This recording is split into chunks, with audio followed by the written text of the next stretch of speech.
یکدم خلق مخالف شو. ولی مخالف شو؟ یکدم خپل تر د رسول الله مبارک ابو لهب را پاسید او په پیغمبر مبارک د کاڼي غوزار کوي. یکدم ابو جهل، عتبه، شیبه، د مکې واړه لوی غلامان، تاجران، زمینداران ټول مخالف. وجه څه ده؟ د الله قرآن میسته ده. رسول الله مبارک د الله د کتاب اعلان وکړ.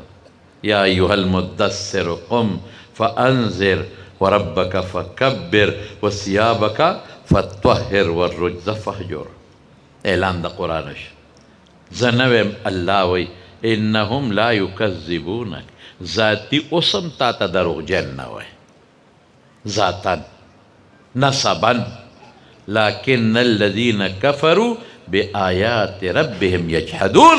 د خدای قرآن سره روانه نه نو وایه چې د خدای دا قرآن د خدای نه دی. اوس ګوره ټول در سره ملګري کېږي، روانه صرف په قرآن شریف. د هغې قرآن د برکت نه الله پاک، د هغې قرآن د برکت نه هغه خلق چې د پیغمبر د سر دشمنان دغه الله پاک راوستل او د اسلام په دایره کې خدای داخل کړل. الله